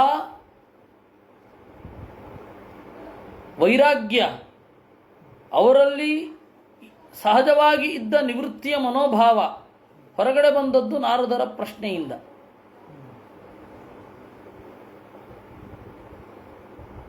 ಅದು ದಕ್ಷ ಪ್ರಜಾಪತಿಗೆ ದುಃಖ ಆಯಿತು. ಅನ್ವತಪ್ಯತಾ ಸುಪ್ರಜಾಸ್ತುಂ ಶುಚಾಂಪದಂ, ಒಳ್ಳೆಯ ಮಕ್ಕಳಿದ್ರೂ ಕಷ್ಟ ಅನ್ನಂತವನು. ಸುಪ್ರಜಾಸ್ತುಂ ಶುಚಾಂಪದಂ, ರಾಮ ಹೇಳಿದ ಮಾತನ್ನು ಕೇಳ್ತಾ ಇದ್ದಾನೆ ಅಂತಲೇ ದಶರಥನಿಗೊಂದು ದುಃಖ ಇತ್ತು. ನನ್ನನ್ನು ನಿಗ್ರಹಿಸಿ ನೀನು ಯಾಕೆ ರಾಜ ಆಗಬಾರದು ಅಂತ ಕೇಳದ ಅವನು. ಒಳ್ಳೆಯ ಮಕ್ಕಳಿದ್ರೂ ಕಷ್ಟ ಅಂತ. ಸಭೂಯ ಪಾಂಚಜನ್ಯಾಯಾಂ ಅಜೇನ ಪರಿಸಾಂತ್ವಿತಃ ಪುತ್ರಾನ್ ಅಜನಯದ್ದಕ್ಷಃ ಶಬಳಾಶ್ವಾನ್ ಸಹಸ್ರಿಣಃ.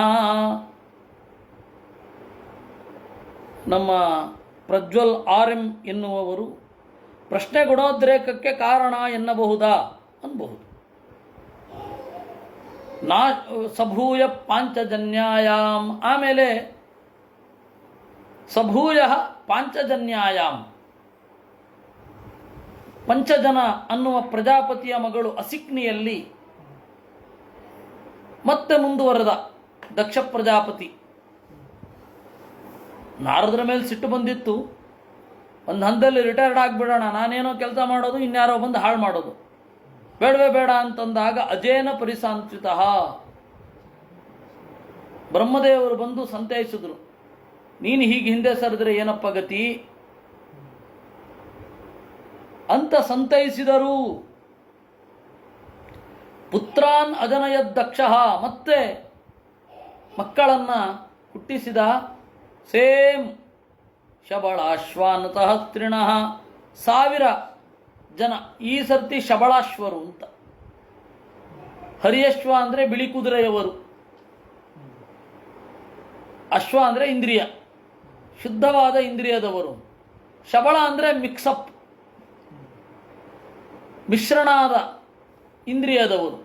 ಅಟ್ಲೀಸ್ಟ್ ಇವರಾದರೂ ಸತ್ವಗುಣ ರಜೋಗುಣ ಮಿಶ್ರಿತವಾಗಿ ಇರುವ ಇಂದ್ರಿಯಗಳನ್ನು ಹೊಂದಿ ಸೃಷ್ಟಿಯಲ್ಲಿ ಮುಂದುವರಿಲಿ ಅಂತ ಅವನ ಆಸೆ ಇತ್ತು ಪಾಪ.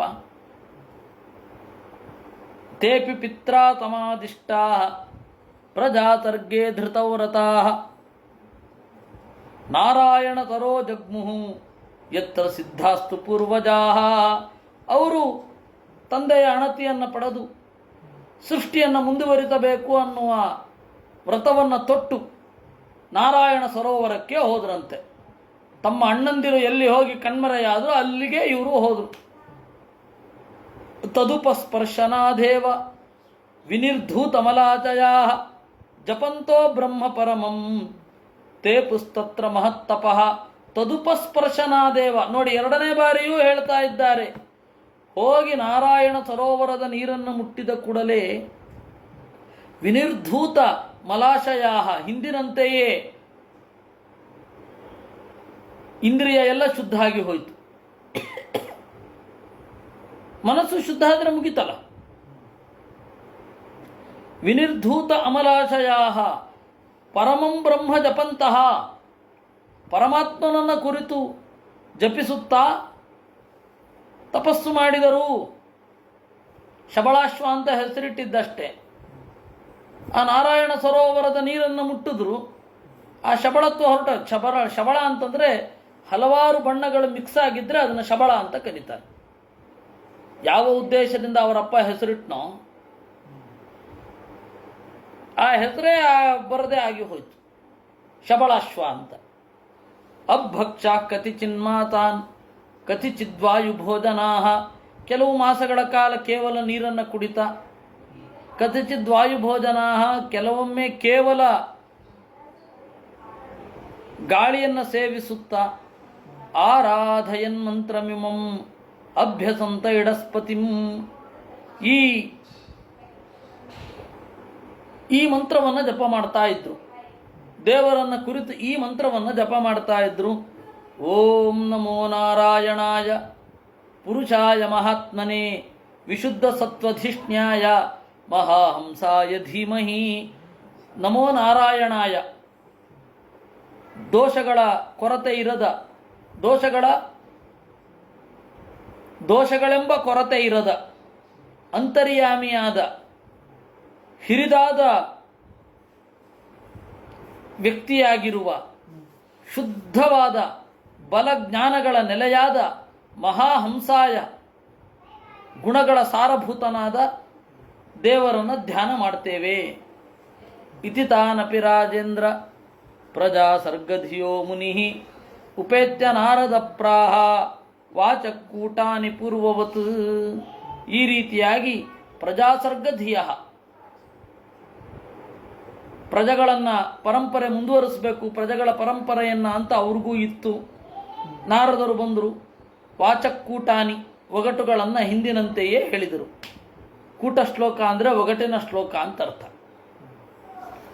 ದಾಕ್ಷಾಯಣ ಸಂಸೃಣುತ ಗದತೋ ನಿಗಮಂ ಮಮ ಅನ್ವಿಚ್ಛತಾನು ಪದವೀಂ ಭ್ರಾತೃಣಾಂ ಭ್ರಾತೃವತ್ಸಲಾಹ. ಈ ಸರ್ತಿ ಒಂದು ಎಕ್ಸ್ಟ್ರಾ ಆ್ಯಡ್ ಮಾಡಿದ್ರು. ಎಲೈ ದಕ್ಷನ ಮಕ್ಕಳೇ, ಸಂಸೃಣುತ, ಚೆನ್ನಾಗಿ ನನ್ನ ಮಾತನ್ನು ಕೇಳ್ರಿ.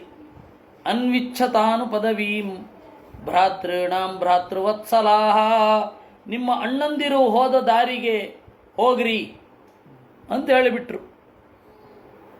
ಭ್ರಾತೃಣಾಂ ಪ್ರಾಯಣಂ ಭ್ರಾತ ಯೋನು ತಿಷ್ಠತಿ ಧರ್ಮವಿತ್ ಸಪುಣ್ಯ ಬಂಧು ಪುರುಷೋ ಮರುದ್ಭಿ ಸಹ ಮೋದತೆ.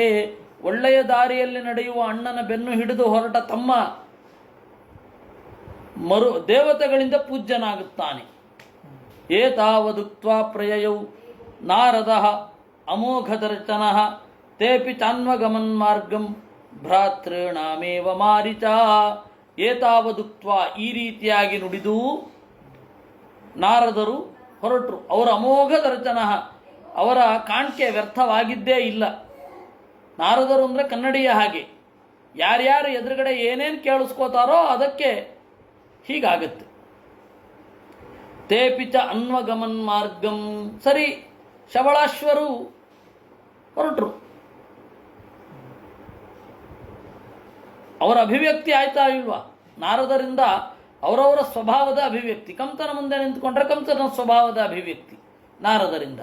ಜರಾಸಂಧನ ಮುಂದೆ ನಿಂತುಕೊಂಡ್ರೆ ಜರಾಸಂಧನ ಸ್ವಭಾವದ ಅಭಿವ್ಯಕ್ತಿ. ನಾರದರು ತಪ್ಪಲ್ಲ, ಕನ್ನಡಿಯದ್ದು ತಪ್ಪೇ.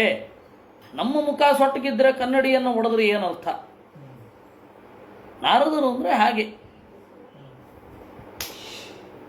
ಭ್ರಾತೃಣಾಮೇವ ಮಾರಿಚ ಸಧ್ರೀಚೀನಂ ಪ್ರತೀಚೀನಂ ಪರಸ್ಯಾನುಪಥಂ ಗತಾಃ ನಾದ್ಯಾಪಿತೆ ನಿವರ್ತಂತೆ ಪಶ್ಚಿಮಾಯಾಮಿನೀರಿವಾ. ಅವರು ಎಲ್ಲೆಲ್ಲ ಚಲ್ಲಾಪಿಲ್ಲಿಯಾದರು. ಅನುಪಥಂ ಗತಾಃ, ಹಿಂದಿನವರ ದಾರಿಯನ್ನು ಹಿಡಿದು ಹೋದರು. ನಾದ್ಯಾಪಿತೆ ನಿವರ್ತಂತೆ, ಅವರಿನ್ನೂ ವಾಪಸ್ ಬಂದಿಲ್ಲ ಕಣಯ್ಯ. ಪಶ್ಚಿಮ ಯಾಮಿನೀರಿವಾ, ಕಳೆದು ಹೋದ ರಾತ್ರಿಗಳಂತೆ. ಕಳೆದು ಹೋದ ರಾತ್ರಿ ವಾಪಸ್ ಬರುತ್ತೇನ್ರಿ, ಹಾಗೆ ಇವರು ವಾಪಸ್ ಬರಲಿಲ್ಲ ಅಂತ. ಶಬಳಾಶ್ವ ಹರಿಯಶ್ವರು ಏ ತಸ್ಮಿನ್ ಕಾಲ ಉತ್ಪಾತಾನ್ ಬಹೂನ್ ಪಶ್ಯನ್ ಪ್ರಜಾಪತಿ ಪೂರ್ವವನ್ನಾರದ ಕೃತಂ ಪುತ್ರನಾಚ ಮಥಾ ಶೃಣೋತ್. ಇದೇ ಕಾಲದಲ್ಲಿ ಬಹಳ ಉತ್ಪಾತಗಳನ್ನು ಕಂಡಿರುವ ದಕ್ಷ ಪ್ರಜಾಪತಿ ಜನನ್ನ ಕಳಿಸ್ದಾಗ ಗೊತ್ತಾಯಿತು ನಾರದರು ಹೀಗೆ ಮಾಡಿದ್ರು ಅಂತ. ಚುಕ್ರೋಧನಾರದಾಯಾತೌ ಪುತ್ರಶೋಕ ವಿಮೂರ್ಛಿತಃ ದೇವರ್ಚಿ ಮುಪಲಭ್ಯಾಃ ರೋಷಾದ್ವಿಸ್ಫುರಿತಾಧರಃ. ಈ ರೀತಿಯಾಗಿ ನಾರದರ ಕೆಟ್ಟ ಕೆಲಸ ಅಂತ ಅವನಿಗೆ ಅನ್ನಿಸಿದ್ದು. ಪುತ್ರಶೋಕ ವಿಮೂರ್ಛಿತಃ, ಮಕ್ಕಳನ್ನು ಕಳೆದುಕೊಂಡ ದುಃಖ, ಅದರಿಂದ ಸಿಟ್ಟು ಮಾಡಿಕೊಂಡು ದೇವರ್ಷಿ ಮುಪಲಕ್ಷ್ಯಾ ಅಂತ ಪ್ರಾಚೀನ ಪಾಠ. ದೇವರ್ಷಿಯನ್ನ ಕುರಿತು ನುಡಿದ. ತುಟಿ ನಡುಗುತ್ತಾ ಇತ್ತು. ರೋಷಾತ್ ಪ್ರಸ್ಫುರಿತಾಧರ, ಸಿಟ್ಟಿನಿಂದ ಗಡಗಡ ನಡುಗುವ ತುಟಿಯವನಾಗಿ ಶಾಪ ಕೊಟ್ಟ. ದಕ್ಷ ಉವಾಚ ಅಹೋ ಅಸಾಧೋ ಸಾಧೂನಾಂ ಸಾಧುಲಿಂಗೇ ನನಸ್ತ್ವಯ ಅಸಾಧ್ವಕಾರ್ಯರ್ಭಕಾಣಾಂ ಭಿಕ್ಷೋರ್ ಮಾರ್ಗ ಪ್ರದರ್ಶಿತಃ ಅಸಾಧೋ ದುರ್ಜನನೇ ಸಾಧೂನಾಂ ಸಾಧುಲಿಂಗೇನ ಸಜ್ಜನರ ವೇಷವನ್ನು ತೊಟ್ಟಿರುವ ನೀನು ಅಸಾಧು ಅಕಾರಿ ಅರ್ಭಕಾಣ, ನೀನು ಮಾಡಿದ್ದು ಸರಿಯಲ್ಲ, ನೀನು ಮಾಡಿದ್ದು ಕೆಟ್ಟದೇ. ಭಿಕ್ಷೋರ ಮಾರ್ಗ ಪ್ರದರ್ಶಿತ, ಸನ್ಯಾಸಿಗಳ ದಾರಿಯನ್ನು ತೋರಿಸ್ಬಿಟ್ಟಿಯಲ್ಲ ನನ್ನ ಮಕ್ಕಳಿಗೆ. ಋಣೈಸ್ತ್ರಿಭಿರಮುಕ್ತಾನಾಂ ಅಮೀಮಾಂಸಿತ ಕರ್ಮಣಾಂ ವಿಘಾತಶ್ರೇಯಸ ಪಾಪ ಲೋಕಯೋರುಭಯೋ ಕೃತಃ. ಋಣೈಸ್ತ್ರಿಭಿರಮುಕ್ತಾನಾಂ, ಏನು ಅವ್ರನ್ನ ಕಳಿಸ್ಬಿಟ್ಟೆ ಅಂತ ನೀನು ಅಂದ್ಕೊಳ್ಳೋದು? ಪಿತೃಋಣ, ದೇವಋಣ, ಋಷಿ ಋಣವನ್ನು ನೀಗಿಕೊಂಡಿದ್ದಾರ ಅವರು? ಅಮೀಮಾಂಸಿತ ಕರ್ಮಣ, ಕರ್ಮದ ಬಗ್ಗೆ ಒಂದು ಚೂರು ನಾಲೆಜ್ ಇಲ್ಲ ಅವರಿಗೆ. ಯಾಕೆ ಕರ್ಮ ಮಾಡಬೇಕು ಅಂತ? ಋಣವನ್ನು ಪೂರೈಸಿ ಹೋಗಬೇಕಲ್ವ? ಇದು ದಕ್ಷನ ದೃಷ್ಟಿ. ವಸ್ತುತಃ ಆತ್ಮಾರ್ಥೇ ಪೃಥ್ವೀಂ ತ್ಯಜೇತ್ ಅಂತ. ವೈರಾಗ್ಯ ಇದ್ದರೆ ಯಾವ ಹೊಣೆಯೂ ಇರಬೇಕಿಲ್ಲ. ವೈರಾಗ್ಯ ಇಲ್ಲದೆ ಹೋದರೆ ಹೊಣೆ ಹೊರಬೇಕು. ನಿನಗೆ ಆನಂದ ಬೇಕು ಅಂದರೆ ಹೊಣೆಯನ್ನು ಹೊರಬೇಕು. ವೈರಾಗ್ಯ ಇದ್ದರೆ ಏನು ಹೊಣೆ ಹೊರಬೇಕಾಗಿಲ್ಲ. ಕಂಪನಿಯವರು ದುಡ್ಡು ಕೊಟ್ಟು ವಿಮಾನದಲ್ಲಿ ಕಳಿಸ್ತಾರೆ, ಕಳಿಸಿದ ಮೇಲೆ ಕೆಲಸ ಮಾಡಬೇಕಾಗತ್ತೆ. ಹಾಗೆ ಇದು ಇಲ್ಲ, ನಾನು ಬದಲಿಗೆ ನಡ್ಕೊಂಡು ಹೋಗ್ತೇನೆ ಅಂದರೆ ಯಾರ ಕೆಲಸವನ್ನು ಮಾಡೋದು ಬೇಕಿಲ್ಲ. ಯಾವ ಜವಾಬ್ದಾರಿಯನ್ನು ಮಾಡೋದು ಬೇಕಿಲ್ಲ. ದಡದಡನೆ ನಡ್ಕೊಂಡು ಹೋಗ್ತಾ ಇರ್ಬೋದು, ಸಿಕ್ಕಿದ್ದನ್ನು ತಿಂದುಕೊಂಡು ಹೋಗ್ತಾ ಇರ್ಬೋದು. ಇಷ್ಟೇ ವಿಚಾರ, ಇಷ್ಟೇ. ಅದರಿಂದಾಗಿ ಋಣೈಸ್ತ್ರಿಭಿರಮುಕ್ತಾನಾಂ, ಪಿತೃಋಣ, ದೇವಋಣ, ಋಷಿಋಣ. ಋಷಿಋಣ ಅಂತಂದರೆ ವೇದವನ್ನು ಅಧ್ಯಯನ ಮಾಡೋದು, ಅದೇ ಋಷಿಋಣ. ಪಿತೃಋಣ ಅಂತಂದರೆ ಮಕ್ಕಳನ್ನು ಹುಟ್ಟಿಸಿ ಪರಂಪರೆಯನ್ನು ಚೆನ್ನಾಗಿ ಬೆಳೆಸೋದು, ಅದು ಪಿತೃಋಣ. ದೇವಋಣ ಅಂತಂದರೆ ದೇವತೆಗಳಿಗನ್ನು ಪೂಜೆ ಮಾಡೋದು. ಅಮೀಮಾಂಸಿತ ಕರ್ಮಣ, ಕರ್ಮದ ಬಗ್ಗೆ ಸರಿಯಾದ ಐಡಿಯಾ ಇಲ್ಲ ಅವರಿಗೆ. ಅವರಿಗೆ ಎರಡೂ ಲೋಕವನ್ನು ಇಲ್ಲವಾಗಿಸಿದೆಯಲ್ಲ, ಈ ಲೋಕ ಮತ್ತು ಆ ಲೋಕ ಎರಡೂ ಇಲ್ಲ ಅವರಿಗೆ. ಈ ಲೋಕ ಇಲ್ಲ ಯಾಕೆಂದರೆ ಹೋಗಿ ಸನ್ಯಾಸಿಗಳಾಗಿದ್ದಾರೆ. ಆ ಲೋಕ ಯಾಕಿಲ್ಲ ಅಂತಂದರೆ ಋಣತ್ರಯದಿಂದ ಮುಕ್ತರಾಗಿಲ್ಲ. ದಕ್ಷಿಣ ವ್ಯೂ ಇದು. ಇದನ್ನಿಟ್ಕೊಂಡು ಶಬಳಾಶ್ವ ಮತ್ತು ಹರಿಯೇಶ್ವರು ಒಳ್ಳೆ ಗತಿಯನ್ನು ಹೊಂದಿಲ್ಲ ಅಂತ ಅರ್ಥ ಮಾಡಬಾರದು. ನನು ಭಾಗವತ ಏವಂ ತ್ವಂ ನಿರನುಕ್ರೋಶ ಬಾಲಾನಾಂ ಮತಿ ಬಿದ್ಧರೇಃ ಪಾರ್ಶ್ವದ ಮಧ್ಯೆ ಚರಸಿ ಯಶೋಹ ನಿರಪತ್ರಪಃ. ನಿರನುಕ್ರೋಶ, ಒಂಚೂರು ದಯ ಇಲ್ವಾ ನಿನಗೆ? ಬಾಲಾನಾಂ ಮತಿಬಿತ್, ದುರ್ಬಲರ ಬುದ್ಧಿಯನ್ನು ಕೆಡಿಸಿ ಅವ್ಯವಸ್ಥೆ ಮಾಡ್ತೀಯ. ಪಾರ್ಶ್ವದ ಮಧ್ಯೆ ಚರಸಿ, ಭಗವದ್ಭಕ್ತರ ಮಧ್ಯೆ ತಿರುಗಾಡ್ತಾನೆ. ಅಪತ್ರಪ, ನಾಚಿಕೆ ಇರೋದು ಬೇಡವಾ ನಿನಗೆ? ಭಗವದ್ಭಕ್ತರನ್ನೆಲ್ಲ ನೀನು ಹಾಳು ಮಾಡ್ತಾ ಇದ್ದಿ. ಭಗವದ್ಭಕ್ತರ ಕೀರ್ತಿ, ಭಗವದ್ಭಕ್ತರ ಹೋದ್ರೆ ಸುಖವಾಗಿರ್ತೇವೆ ಅಂತ ಎಲ್ಲರೂ ಅಂದುಕೊಳ್ತಾರೆ. ನೀನು ಮಾಡಿದ್ದೇನು? ನೇತ್ತಂ ಪುಂಸಾಂ ವಿರಾಗ ಸ್ಯಾತ್ ತ್ವಯಾ ಕೇವಲಿನಾ ವಿನ ಮನ್ಯತೆ ಯದ್ಯುಪಶಮಂ ನನು ಭಾಗವತ ನಿತ್ಯಂ ಭೂತಾನುಗ್ರಹಕಾತರಾಃ ಋತೆ ತ್ವಾಂ ಸೌಹೃದಜ್ಞಂ ವೈರಂಕರಮವೈರಿಣಾಂ. ಅಲ್ಲ, ಭಗವದ್ಭಕ್ತರು ಜನರಿಗೆ ಯಾವಾಗ ಅನುಗ್ರಹ ಮಾಡಿಯೇವೋ ಅಂತ ಕಾದಿರ್ತಾರೆ, ನಿನ್ನಂಥವನನ್ನು ಬಿಟ್ಟು. ಅಂದರೆ ಭಾಗವತ ಅಂತ ಒಪ್ಪದಾಗಾಯಿತು. ಸೌಹೃದಜ್ಞಂ, ಒಂದು ಒಳ್ಳೆ ಭಾವನೆಯನ್ನೇ ನಾಶ ಮಾಡಿಬಿಡುತ್ತಲ್ಲ. ವೈರಂಕರಂ ಅವೈರಿಣ, ಯಾರಿಗೆ ಶತ್ರುತ್ವ ಇರಲ್ವೋ ಅವರಿಗೆ ಶತ್ರುತ್ವ ತಂದು ಹಾಕ್ತೀನಿ ನೀನು. ನೇತ್ತಂ ಪುಂಸೋ ವಿರಾಗ ಸ್ಯಾತ್ ತ್ವಯಾ ಕೇವಲಿನಾ ವಿನಾ ಮನ್ಯತೆ ಯದ್ಯುಪಶಮಂ ಸ್ನೇಹ ಪಾಚ ನಿಕೃಂತನಂ. ಏನೋ ನೀನು ಮಾಡೋದು ಈ ತರಹ ವೈರಾಗ್ಯ ಬರೆಸೋದೇನೋ ಯಾರಾದರೂ ಅವರಿಗೆ ಅನುಭವಿಸಿ ಅನುಭವಿಸಿ ವೈರಾಗ್ಯ ಬರಬೇಕೋ, ಏನು ಅನುಭವಿಸದೆ ವೈರಾಗ್ಯ ಬಂದ್ಬಿಡ್ಬೇಕು ಅವರಿಗೆ. ನೇತ್ತಂ ಪುಂಸೋ ವಿರಾಗಸ್ಯ ತ್ವಯಾ ಕೇವಲಿನಾ ವಿನ. ನಿನ್ನಂತಹ ಒಬ್ಬ ಬಂದರೆ ಏನು ಅನುಭವಿಸದೆ ವೈರಾಗ್ಯ ತರಿಸ್ಬಿಡ್ತೀಯ ನೀನು. ಅನುಭವಿಸಿ ಅನುಭವಿಸಿ ವೈರಾಗ್ಯ ಬರಬೇಕಲ್ವೇನೋ. ಮನ್ಯಸೆ ಯದ್ಯುಪಶಮಂ ಸ್ನೇಹಪಾಚ ನಿಕೃಂತನಂ. ನಿನ್ನ ವಿಚಾರ ಸರಿ. ಸಂಸಾರದಲ್ಲಿರುವ ಮೋಹವನ್ನು ಕಳೆದುಕೊಂಡ ಹೊರತು ಮುಕ್ತಿಯಾಗೋದಿಲ್ಲ. ನಾನು ಭೂಯ ನ ಜಾನಾತಿ ಪುಮಾನ್ ವಿಷಯ ತೀಕ್ಷ್ಣತಾಂ. ಅನುಭವಿಸಿದ್ರೆ ಅಲ್ವೋ ವೈರಾಗ್ಯಕ್ಕರ್ಥ. ಪುರುಷನೇ ಅಲ್ಲದವನನ್ನು ಸನ್ಯಾಸಿ ಮಾಡ್ಲಿಕ್ಕಾಗತ್ತೇನೋ? 5 ವರ್ಷದ ಮಗು, ಅದಕ್ಕೆ ಲಿಂಗಭೇದವೇ ಇಲ್ಲ, ಸ್ತ್ರೀ ಗೊತ್ತಿಲ್ಲ ಪುರುಷ ಗೊತ್ತಿಲ್ಲ. ಸುಂದರಳಾದ ಸ್ತ್ರೀಯ ಹತ್ತಿರ ಮಗುವನ್ನು ತಗೊಂಡೋದ್ರೆ ಮಗು ಮುಖ ತಿರುಗಿಸ್ಕೊಳ್ಳುತ್ತೆ. ಓಹ್, ಪರಮ ವೈರಾಗ್ಯ ಶಿಖಾಮಣಿ ಅಂತ ಪೂಜೆ ಮಾಡಿಬಿಡೋದೆ. ಯಾಕೆಂದ್ರೆ ವಿಷಯ ಅದನ್ನು ಅನುಭವಿಸುವ ತಾಕತ್ತೇ ಬಂದಿಲ್ಲ. ಅದರಿಂದ ವಿಷಯ ತೀಕ್ಷ್ಣತಾ ನಾನು ಭೂಯ ವಿಧಾನಾತೆ, ಅನುಭವಿಸದೆ ವಿಷಯಗಳ ತೀಕ್ಷ್ಣತೆ ಏನೋ ಗೊತ್ತಾಗತ್ತೆ. ನಿರ್ವಿದ್ಯತೆ ಸ್ವಯಂ ತಸ್ಮಾನ್ ನತತಾ ಭಿನ್ನದೀಪರೈ. ಬೇರೊಬ್ಬರ ಮಾತು ಕೇಳಿ ವೈರಾಗ್ಯವನ್ನು ಹೊಂದಿದ್ರೆ ಅದು ದೀರ್ಘಕಾಲ ಉಳಿಯುತ್ತೇನೋ? ಖಂಡಿತ ಉಳಿಯಲ್ಲ. ಇದು ಹೌದು. ಆದರೆ ಇವ್ರಿಗೆ ಹಾಗಿರಲಿಲ್ಲ. ಶವಳಾಶ್ವ ಹರಿಯೇಶ್ವರಿಗೆ ಹಾಗಿರಲಿಲ್ಲ. ಸಾಮಾನ್ಯ ಹಾಗೆ ಹೌದು.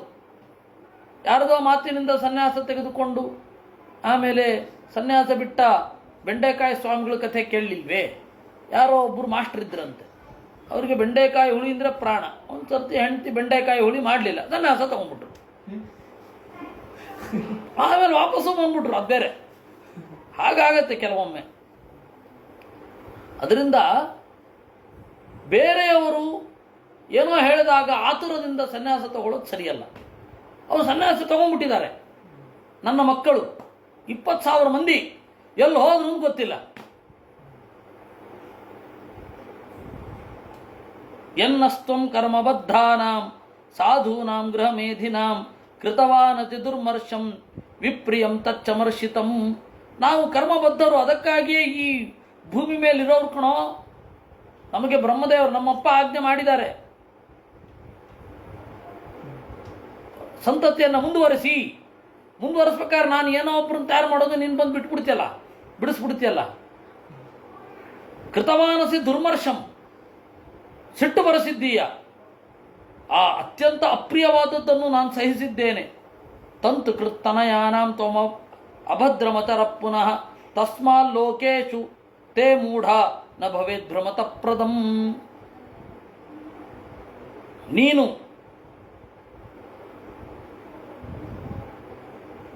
ಈಗ ತಾನೇ ಬಂದ ಹುಡುಗರ ಬುದ್ಧಿಯನ್ನು ಕೆಡಿಸಿ ಅವರನ್ನು ದೂರ ತಳ್ಳಿದ್ದಿ. ಅದರಿಂದ ಲೋಕದಲ್ಲಿ ನಿನಗೆ ಒಂದು ಶಾಶ್ವತವಾದ ನೆಲೆ ಅನ್ನೋದೇ ಉಂಟಾಗದಿರಲಿ. ಯಾವಾಗಲೂ ಸಂಚಾರ ಮಾಡ್ತಾ ದುಃಖವನ್ನೇ ಹೊಂದಿರು. ಸ್ಥಿರವಾದ ನೆಲೆ ಅನ್ನೋದು ಬೇಡ ನಿನಗೆ. ಪ್ರತಿಜಗ್ರಾಹ ತದ್ಬಾಢಂ ನಾರದ ಸಾಧು ಸಮ್ಮತಃ ಏತಾವಾನ್ ಸಾಧುವಾದೋ ಹಿ ತಿತೀಕ್ಷೇತೇಶ್ವರ ಸ್ವಯಂ. ಅದನ್ನು ನಾರದರು ಬಾಢಂ ಇತಿ ಪ್ರತಿಜಗ್ರಾಹ, ಆಯಿತು ಅಂತ ಸ್ವೀಕಾರ ಮಾಡಿದರಂತೆ. ಸಜ್ಜನರ ಲಕ್ಷಣ ಹಾಗೆ ಅಲ್ವೇ? ಆ ಶಾಪವನ್ನು ತಿರಸ್ಕರಿಸಲಿಕ್ಕೆ ಅವಕಾಶ ಇದ್ದರೂ, ಪ್ರತಿಶಾಪ ಕೊಡಲಿಕ್ಕೆ ಅವಕಾಶ ಇದ್ದರೂ ಅದನ್ನು ಮಾಡಲಿಲ್ಲ. ಹೀಗೆ ಇತಿ ಶ್ರೀಮದ್ಭಾಗವತೆ ಷಷ್ಠಸ್ಕಂಧೆ ಪಂಚಮೋಧ್ಯಾಯ. ಹೀಗೆ 5ನೇ ಅಧ್ಯಾಯ ಆಗಿದೆ. 6ನೇ ಅಧ್ಯಾಯವನ್ನು ನಾಳೆ ನೋಡೋಣ ಅಂತ ಹೇಳ್ತಾ ಇವತ್ತಿನ ಚಿಂತನೆಯನ್ನು ಮುಗಿಸ್ತಾ ಇದ್ದೇನೆ. ಕೃಷ್ಣಾರ್ಪಣಮಸ್ತು. ಅನೇನ ಭಾವಿಯತ್ ಪುಣ್ಯಂ ತದಾಪ್ನೋತು ಪಿತಾ ಮಮ.